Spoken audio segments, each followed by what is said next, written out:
Hi guys, welcome back. Today I'll be doing the next part for what if Krillin told Chi-Chi about her husband's death and her son's kidnapping. Now, before we get going any further, I just want to say I've recorded this nearly 5 times on the newer software that I was trying to use, and it's just gone horribly. So I've had to re-record all my pre-recorded videos because the audio just was terrible. So if I sound a little bit fed up or a little bit tired, or if I'm rushing through it, it's because I've done this 5 times and I'm a little bit on the edge of throwing myself into a wall. But anyway, other than that, let's get going. Now, last time we left off with most of Super being covered. This leaves us with just one arc, and that is the arc of the Universe Survival Saga. However, before we go there, I want to cover some things that happened during the year time skip from the end of what was going to be the Goku Black arc to what is now the Universe Survival Saga. Nothing too major. I just want to start by covering how everyone's life has gone during this time. For a start, we see Goten attending Orange Star High School.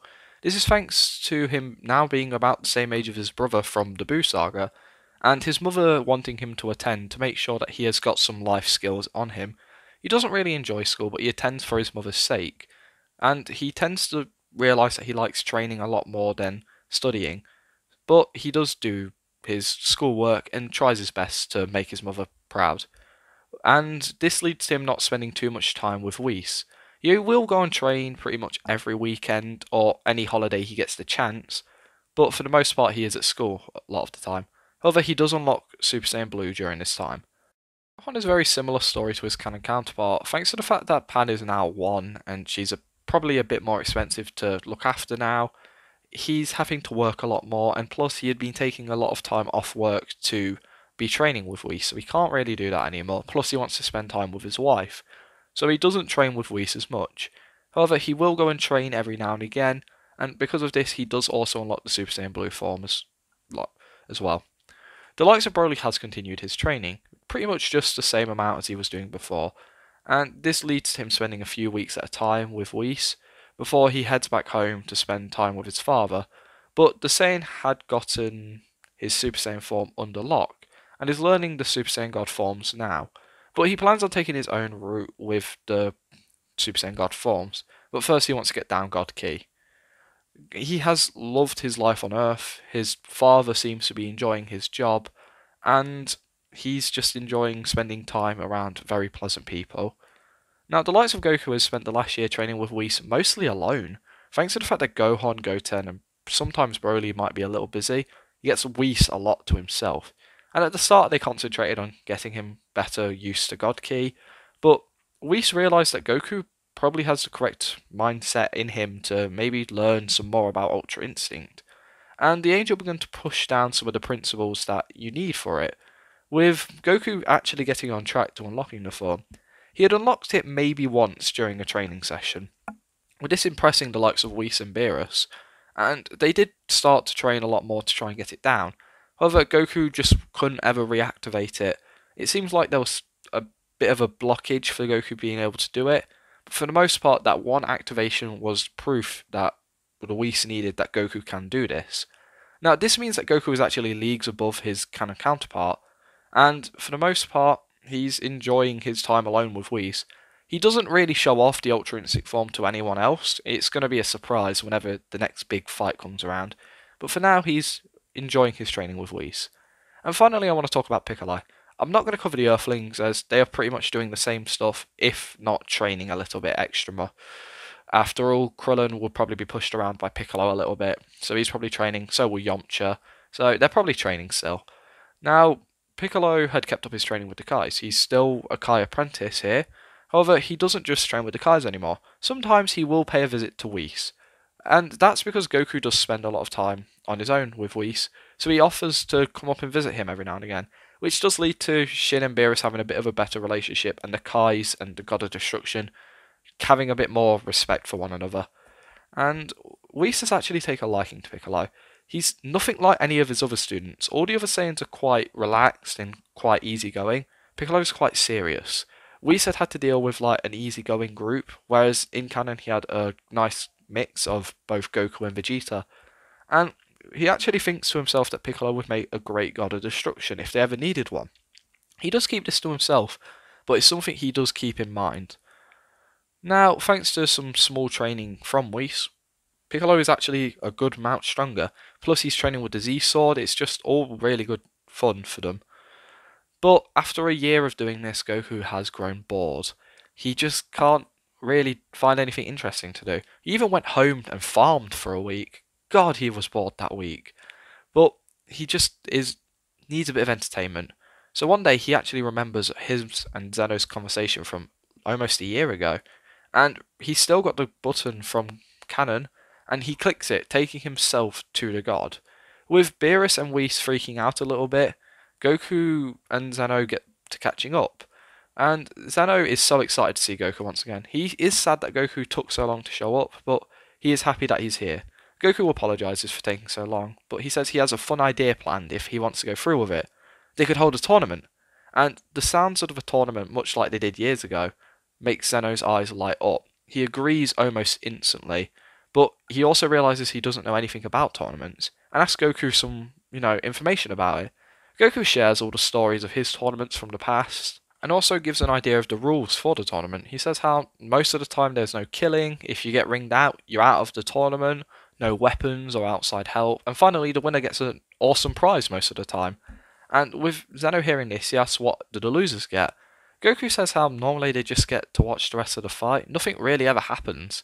There wasn't even a tournament like in his life where there was stakes too dangerous, so he just explains how normal tournaments went. With him hearing this, Zeno smiles, saying how he'll sort the tournament out, and he'll let him know soon, but come and visit again. And with that done, Goku goes back to Beerus' planet, with a little help from Grand Priest. And after doing this, Beerus proceeds to bite Goku's head off. And Goku explains everything they talked about with Zeno, and it actually chills Beerus out a little bit. It's not like Goku said anything too weird, but Zeno's still a bit, It's kind of dangerous territory to be playing in. However, after a day, Zeno makes an announcement for the Tournament of Power. It's still happening as a Battle Royale, because Zeno thinks it would be much more interesting to watch like this. However, there are some rule changes here. First of all, if you lose, you aren't erased, but you have to stick around and watch the rest of the tournament. And this makes the tournament straight off the bat a lot more lighthearted. Second, there's no exhibition match. Future Zeno isn't here, so he doesn't need to understand how tournaments work. Plus, Zeno already has the idea for the rules finalised, so that's down. And finally, the Super Dragon Balls are still the prize. Alongside the fact that every other rule that was in canon is still there, it's just a major change is there is no erasure here. Now, with this being done, they are told they only have 2 days to get ready and have a team of 10 by that time. With this being done, Beerus instantly wants to prove to every other universe that he has got an incredible team. He already knows how strong Goku is, he knows how strong Broly is, he knows how strong the hybrids are, and the Kai apprentice seems pretty strong. He's quite interested in seeing how every other universe will stack up. And with this done, he tells Goku to go form a team. With this being done, Whis, Beerus and Goku head to Earth, with them landing pretty close to Goku's house. And once Goku arrives on Earth, he actually sees Piccolo with Gohan and Goten. He sees Goku and walks over, saying how he got the announcement himself, and he would like to try and help. Also, he would like to take part if it would be possible, but he doesn't really know the rules because he's an apprentice Kai. With this said, Goku thinks about it and realises he doesn't actually know himself, so he'll go check out what Zeno thinks if Piccolo will form the rest of the team. With Piccolo agreeing to this, Goku heads off with Whis going to Zeno's planet, and once arriving, Zeno and Goku have a little bit of an excited moment where they cheer about the upcoming tournament, before Goku asks about Piccolo. Goku goes on to say how he's got a really strong friend who isn't sure if he can enter the tournament, and that's because he's an apprentice Kai, so if it's alright, could maybe he take part in the tournament? Zeno thinks about it for a second and then asks how strong is he, and Goku thinks for a moment, not really sure since Piccolo and him haven't had a serious fight in ages, but he finally comes to the idea that Piccolo is almost as strong as me without me transforming, which is underselling Piccolo an awful lot, but for Zeno that's quite impressive. After all, Goku is one of the strongest mortals he's ever met. This is awesome. This means that Piccolo can take part, and an announcement is sent out that any apprentice Kais who want to show up for the fight can show up. And with this done, Whis and Goku head back to Earth.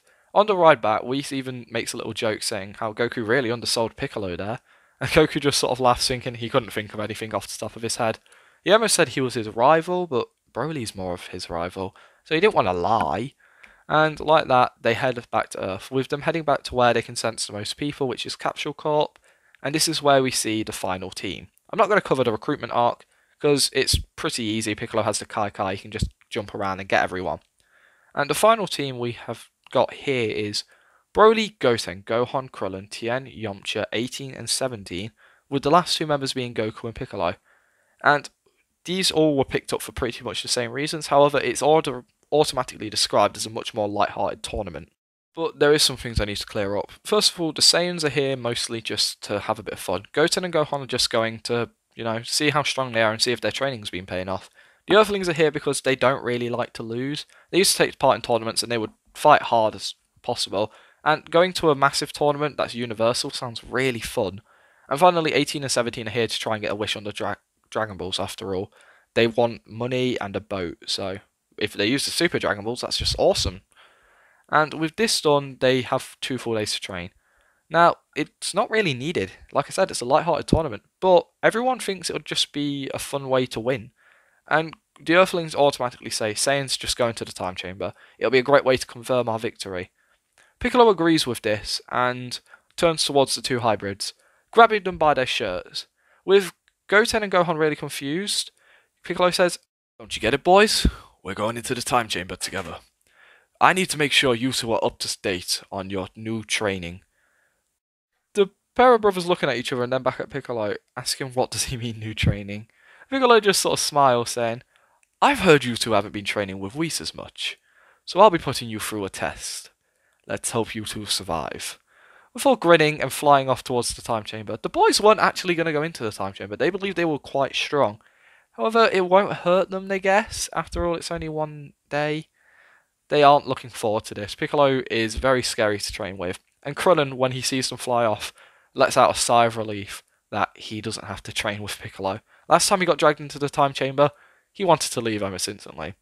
But just before Piccolo gets too far away, he throws down a sword towards the Earthlings. They all sort of jump back, startled, with Piccolo saying how, if they want to get some training done, that's the best thing to use. That's what he's been training with for the last few years. Everyone's confused, but just looks at it. And eventually, Krillin gets up to start training with it. He goes to pick it up and can't even move it. He activates his Kaioken times 30 after a few seconds of trying, and he can just about lift the sword off the ground. He can only hold it a few inches above the ground, but that's enough.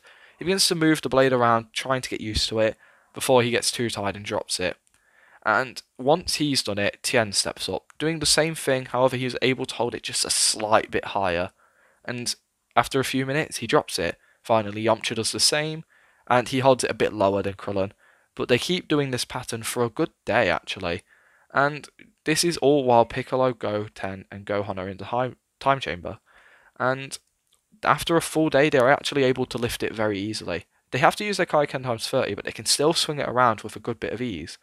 With Goku having watched them train like this for a full day, he asks them if he can have a go. With them agreeing, he has his own try.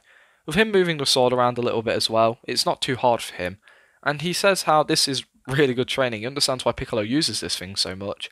And makes a joke saying, "I wonder what would happen if we put this in the gravity chamber."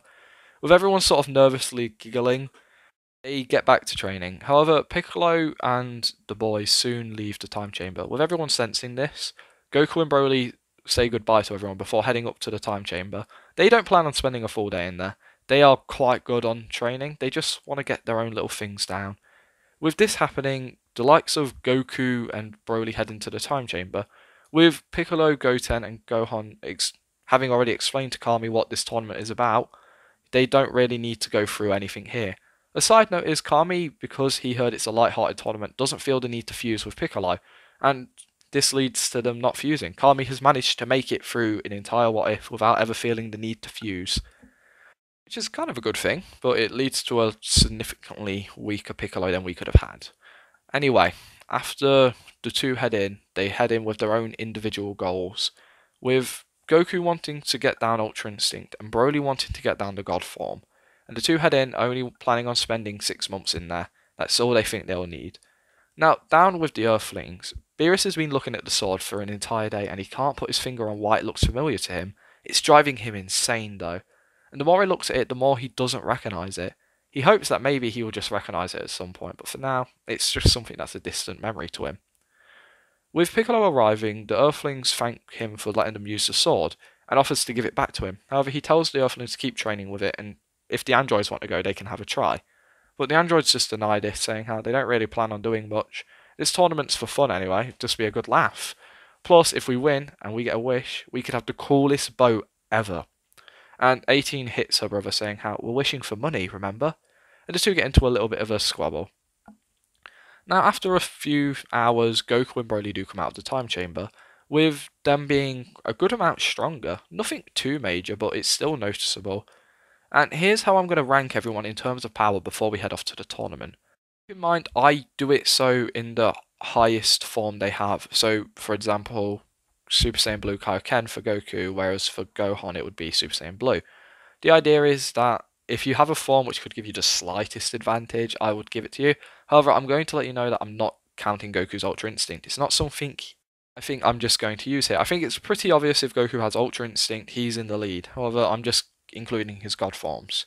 So, first place we have Broly. Broly's in the lead thanks to all of his training with Whis, and thanks to the fact that he has been training with Goku for the last few hours in the time chamber. Now, he's only mildly ahead of Goku, and that's because Goku gets to train with Whis all the time. Following Broly is Goku. I don't really need to explain why Goku's here. Goku trains the most, and he's still fallen behind Broly. But he's definitely not too far behind in terms of power, and if he really wanted to, he could kick his Kaioken up a few more levels, and it probably would give him the edge.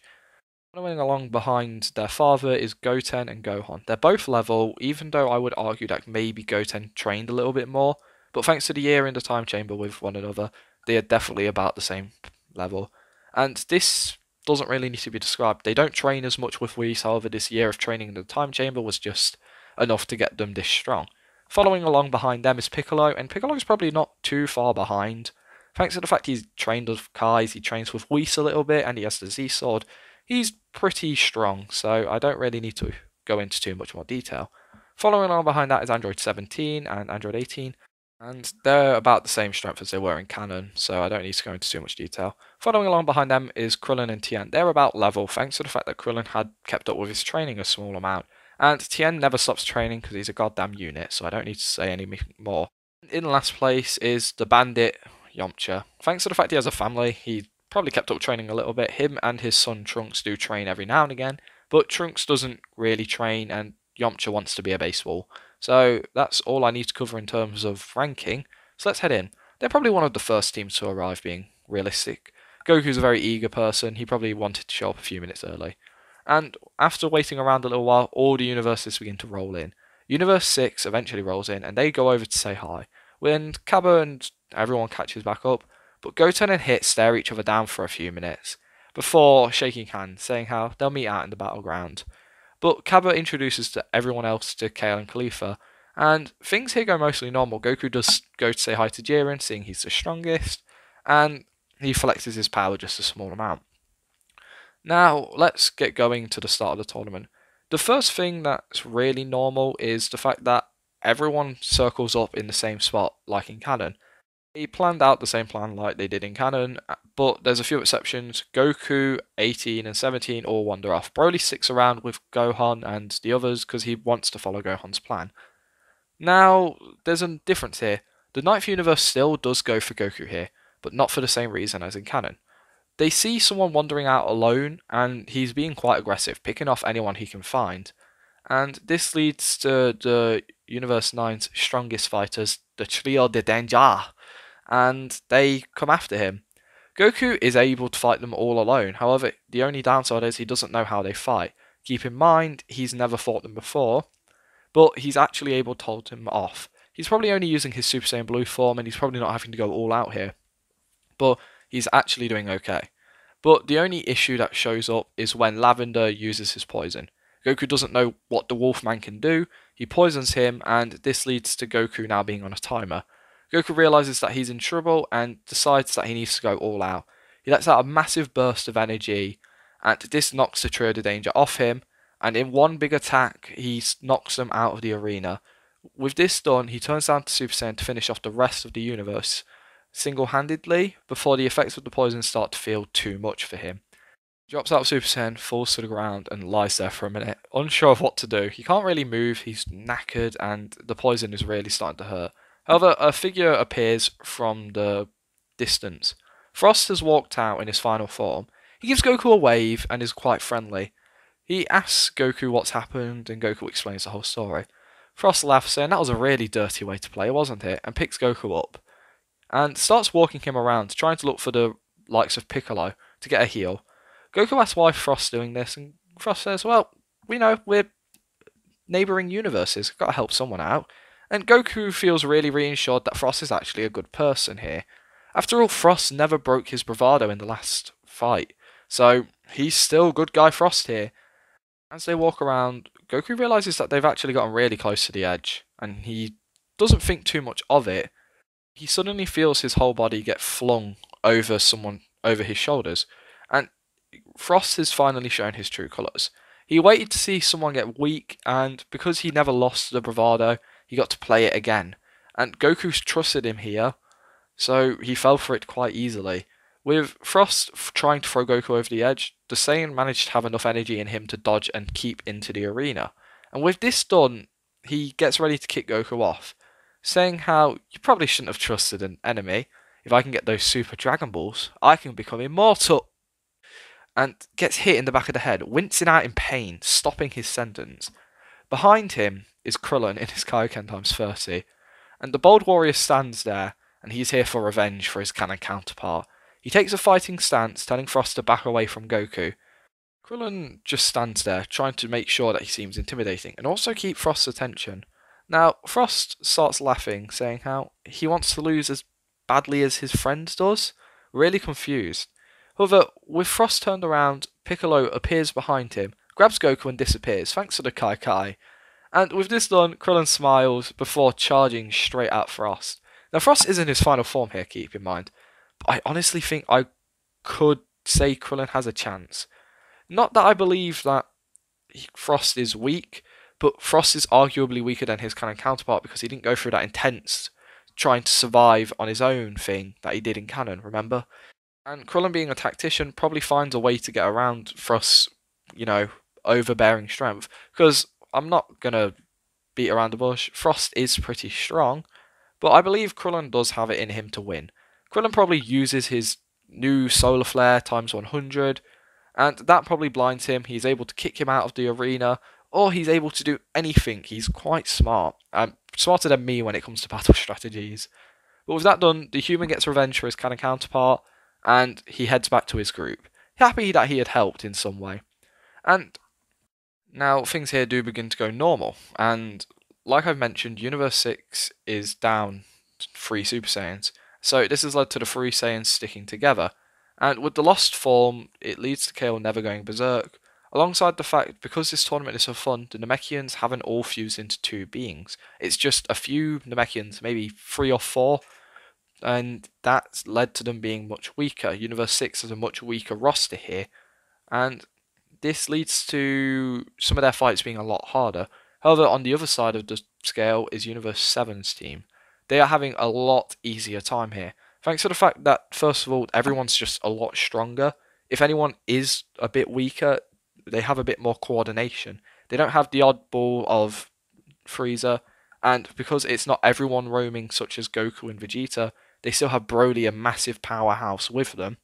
It leads to some things going quite easily. Things like the fight against the snipers, completely easy. Tien and the Earthling squad take them down.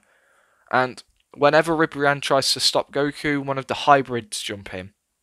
And when Goku goes to fight Jiren and Toppo gets in the way, Broly stops him. It's just a nice little coordination. Everyone's making sure that Goku can get to Jiren because they know that's what Goku wants to do, and they're just trying to be nice. So eventually Goku gets to Jiren a lot faster, and this fight is going to be a bit different. So first of all, Goku starts off pretty normal. He jumps up to his Super Saiyan Blue Kaioken, and this is where he starts to put a lot of push back. Goku is a lot stronger than his canon counterpart. he's actually drawing more out of Jiren. Jiren isn't having to try too much, but Super Saiyan Blue Kaioken is still a threat to him. Now, Goku has probably nowhere near enough power to, defeat him. However, he does have two backup plans. One might not work because there's no life here, but the other one might. He stops Jiren and himself's fight. He says, I might have a way to defeat you if you want to test your luck. And Jiren's interested. He let Goku do the Spirit Bomb and Cannon, so he wants to see what Goku's about to do. Goku gets down to the floor, starts breathing very slowly. He's clearing his mind, and eventually his aura changes. His whole body changes, actually. He stands back up and stares down Jiren. All the gods stand up. Everyone is shocked. Even Beerus is shocked to some degree. He's seen him do it before, but he didn't think he could have done it on command. And Whis is so proud of his student. He even says, one of my students unlocked Ultra Instinct. I'm such a good teacher. And laughs to himself, before Goku finally turns to face Jiren fully. Goku has much better control here, and the reason he can activate Sign is the time he spent in the time chamber with Broly. Broly might have snapped once or twice in there, and Goku wanted him to do this. It led to Goku having to try and rely on doing something insane, and luckily he got to the point where he could activate Sign on his own. And it does take him a while to do it, and it's still very new, but he can activate it when he needs it. And at this point, Goku actually manages to do loads better here. He's actually fighting Jiren quite well. However, Jiren is still in the lead. Jiren is having to draw out loads more power than he did in Canon, but Goku is keeping up to some degree. And once the fight gets a bit more serious, Goku is beginning to get outclassed, and also his Ultra Instinct is starting to crumble. He's still very new to it, and it was quite forced here, but once Goku drops out of Ultra Instinct, he's not tired and tattered like he was in Canon, and once it happens, he jumps straight back into Super Saiyan Blue. He gets back into a fighting stance. With Jiren not too interested in fighting Goku while he's like this, he just knocks Goku out of the arena. He knows Goku is his biggest threat right now. That Ultra Instinct thing is terrifying, but with him out of the arena, he's no problem, right? Goku's about to fall out of the arena, you see. We have a Kai user here. Suddenly Piccolo appears, grabs him, and disappears. It's hard to knock someone out when Piccolo is so vigilantly watching the entire arena, and thanks to his good ears, he can follow everything easily. And also, everyone stopped to watch Goku battle Jiren. It was an amazing sight, and the whole arena stood still in watching it. Some people actually threw themselves out of the arena. They just know they can't get this wish at this point. And this leads to some universes actually sticking around and just watching in the stands to see what happens next. With this done, Goku's a little beaten up, and he gets healed up by Piccolo, and he gets told to stick around with Broly for a while after all he needs to gain some energy back. Now, why is he just sticking around with Broly? Why isn't he sticking around with everyone else?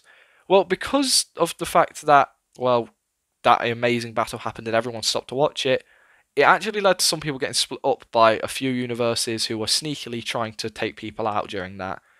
So, people are just around the area, scattered. The arena has been torn up because of the battle between Goku and Jiren, so it's a bit harder to find people. Now, the groups that got separated, the androids are together, Piccolo is just anywhere he wants to be, Broly and Goku are now together, the likes of Goten and Gohan are together, and that's pretty much everyone. And I want to talk about Goten and Gohan.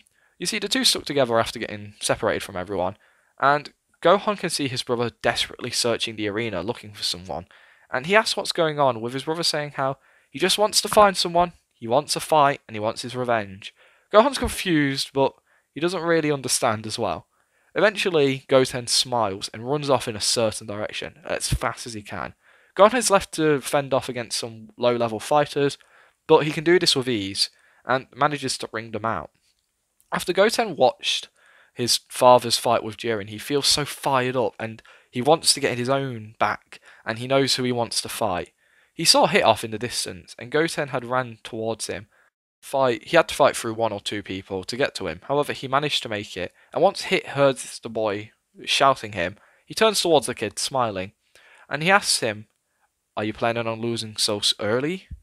With Goten saying how he plans on getting his own back, before jumping up to Super Saiyan Blue. With him seeming to look different from his father, Hit notices this and asks Goten about it.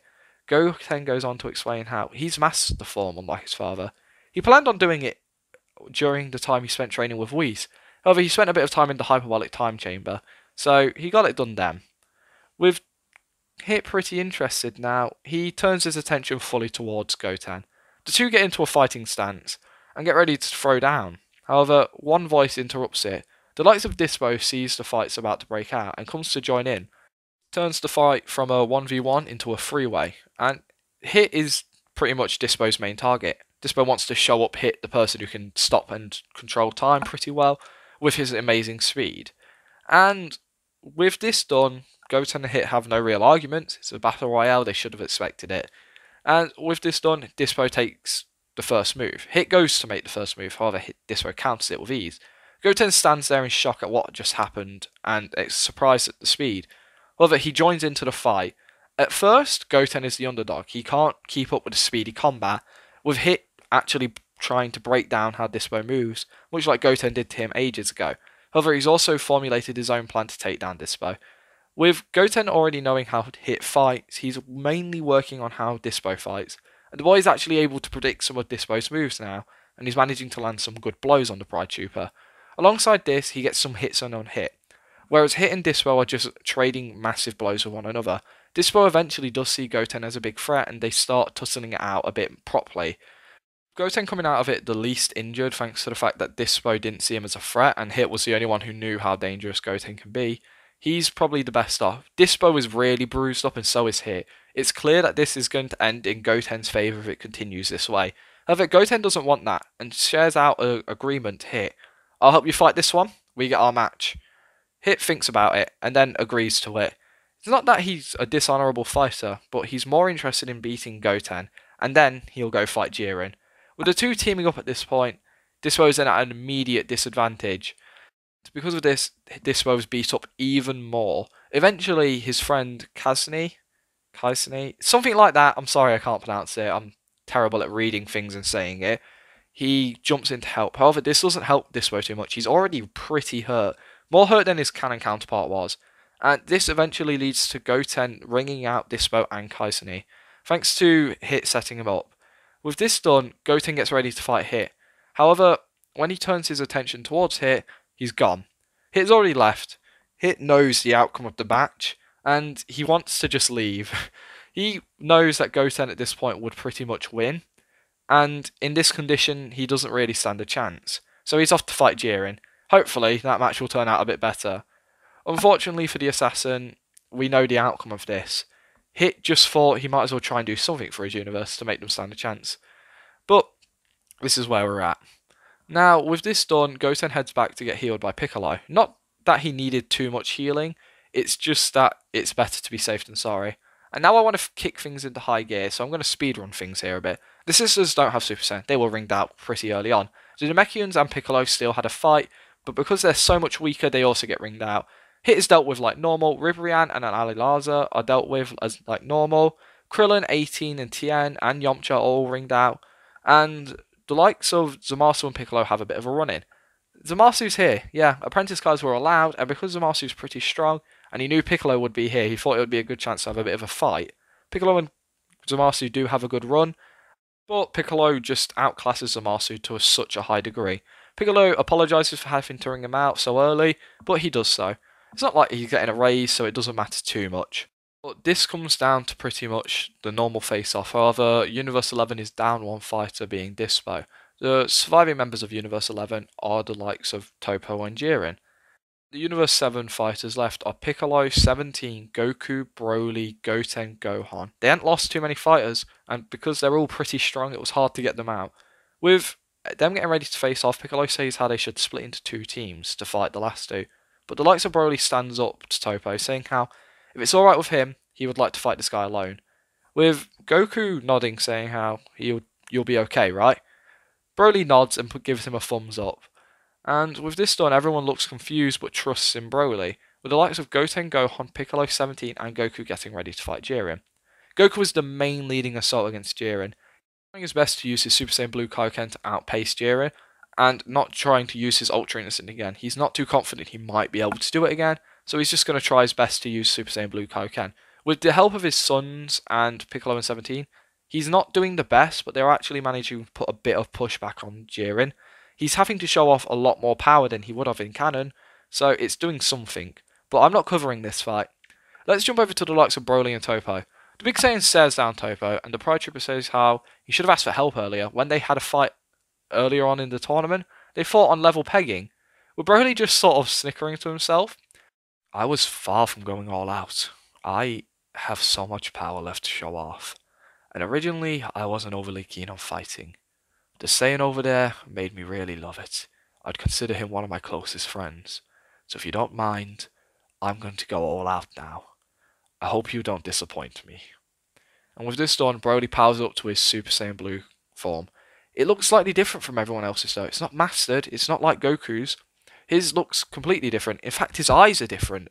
Broly has jumped up to his Super Saiyan God form, but instead of mixing Super Saiyan with it, he's mixed the Ikari form. So, the Super Ikari is upgraded now to the Godly Ikari. This is to prevent himself from losing control. He's still uncomfortable using Super Saiyan, but it still has incredible power. And Broly in this form is level with Super Saiyan Blue Kaioken Goku. But when this happens, Topo realizes how outclassed he is, and the two begin to fight. Topo is instantly pretty much on the back foot. He can't keep up with Broly. Not only is his fighting style pretty difficult to deal with, but his sheer speed and strength and just tenacity is impossible. Actually, Broly gets Topo to the point where he is tempted to use his God of Destruction key. However, he doesn't do this. One, it's a light-hearted tournament. Two, Frieza is not here to taunt him, and Broly's being a very nice guy about this entire fight, which leads to Topo being taken out. Broly uses his gigantic rod to destroy the arena underneath Topo, and send him falling straight into the void, and then into the stands. Broly thinking how that was a good fight, and actually wants to have another match with Topo, where maybe he can test out his Super Saiyan Blue form. Topo has a lot more power, Broly can tell, and maybe if he had gone to his God of Destruction form, he might have been able to keep up. But for the most part, Broly is now ready to help the group fight Jiren. With him turning over to see Jiren is actually in the lead in this fight.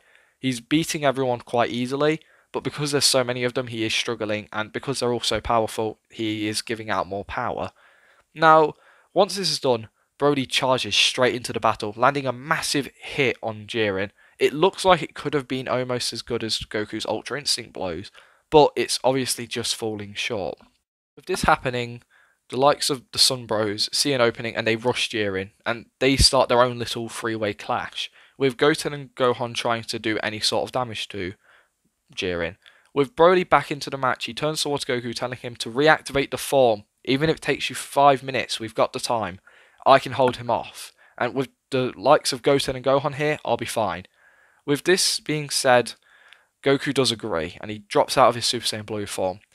He starts trying to relax himself, with him getting down to the floor, meditating. 17 puts up a shield around Goku just for safekeeping, even though he doesn't really need it. Piccolo and Broly charge into the battle to fight Jiren. With the two kids having fought off the Pride Trooper decently well, Jiren has begun to increase his power and push them back, and actually done some good damage. With him actually managing to throw the likes of Goten out of the arena. Goten just couldn't keep up after his match with Dispo, and here he had one of the harder fights of the day, and Goten had been ringed out during this time. The likes of Broly jumping into the match, he begins to fight Jiren, and at first it looked like Broly was actually pushing Jiren back by himself. However, you can feel the power of Jiren slowly increase, and everyone is really concerned. But Jiren is more concerned than anyone. He can sense the power of Broly catching up with him very fast, and every time he puts out more power, Broly begins to creep up after him. Eventually, Broly decides to jump up to the true Super Saiyan Blue form. This actually jumps him above of Jiren. Just for a few seconds, he lands some massive blows in on the Pride Trooper. However, Jiren begins to show off his full power. At this point, Jiren knows that Broly is the biggest threat and he needs to ring him out. Broly hasn't been fighting Jiren alone though. The likes of Piccolo, 17 and Gohan had all been assisting him, but they just can't keep up with how fast paced this fight goes. Eventually, Broly is ringed out by Jiren. He was getting too heavily concentrated and he just couldn't keep up. Plus, Broly was starting to lose his cool and was starting to get more angry, so he dropped out of his blue form to try and make sure he didn't go crazy. With this leaving the likes of Gohan, Piccolo to try and fight him off while 17 gives support. And with the two managing to do not too bad, but because Jiren's going all out, they are getting knocked around like rag dolls. 17 is the only reason they are staying in the arena right now thanks to his shields, and Piccolo is using his Kai Kai to try and avoid any attacks possible. Eventually, they all break away from the fight, and Jiren isn't actually too good. The battle with Broly and Ultra Instinct Saiyan Goku from before has really worn him down, and it's very clear. He's gasping for air and trying to get his breath back, but it doesn't end here for him, unfortunately. Jiren feels a massive gush of wind head past him, and suddenly Goku is behind him. With everyone staring at Goku, they can see that he's once again in his Ultra Instinct Saiyan form. He turns around and hits Jiren with a massive elbow, sending the alien across the battlefield. Goku looks towards everyone, nods before disappearing. He reappears in front of Jiren and the clash begins. Jiren is having to really try now. He's actually behind an Ultra Instinct Saiyan Goku. He just couldn't keep up with all these strong fighters who kept growing as he fought. And now, Goku in a much more stable version of his Ultra Instinct is actually doing better. Thanks to Goku having used it a bit more, he's actually understanding it better and is now putting fight back. During this time, Piccolo takes the chance to heal up Gohan and 17, but Piccolo is clearly getting tired and explains that if Goku doesn't win here, they lose. But that might not be too much of an issue. Goku is clearly ahead of Jiren. Jiren is fatigued and he just can't keep up, leading to Ultra Instinct Saiyan Goku managing to ring out Jiren. And this here is the end of the tournament. The likes of Gohan, Piccolo, 17 and Goku are all still in the arena. It's hard to decide who the MVP is. My brain says Piccolo almost instantly. He was doing the most to support the team. But at the same time, Goku probably took down a lot of people. 17 is probably a good argument as well. But for argument's sake, I am going to say Piccolo because that's what I think it is off the top of my head. With him being nominated as the best fighter, everyone gathers around to make a wish on Super Dragon Balls. But once the dragon's summoned, they have no idea what to wish for. 17 is a bit pushy and tries to get the idea of a boat to come around, but he is soon overwhelmed by the sound of people saying how we can use our Dragon Balls for that, so he's soon shut up. This leads Piccolo to just sit there and think. He's really not sure what to wish for, and he asks Goku what he should wish for. And Goku doesn't know, but he has an idea of who to ask. He turns up to where Universe 11 is, and says to Jiren, "What would you want to wish for? You are the only person here truly fighting their heart out. What did you want?" Jiren's shocked, but he explains what happened. He explained his loss of his master, his family, his friends from some monster. He wants them back. With Goku looking back towards Piccolo, Piccolo nods and smiles. They make the wish to bring back all those that Jiren lost to this monster, bring them back to life. And with this done, Jiren's family, his friends, and his mentor all come back to life. Jiren is shocked that anyone was willing to do this. And once Universe 7's team is teleported up to the stands, Goku goes over and shakes his hand. And Jiren thanks Goku for this. And Goku just explains, it's alright, we've got like 2 sets on our universe, so it's nothing to worry about. And with this done, I need to cover one more arc. Sort of. Well, the Moro arc isn't really an issue. You see, I wasn't originally going to do this, but as I went through it, I realised, no, it's not too much to worry about. It's pretty much the start of it goes pretty normal. They come for Boo, and instead of Vegeta getting taken, this time it's Broly.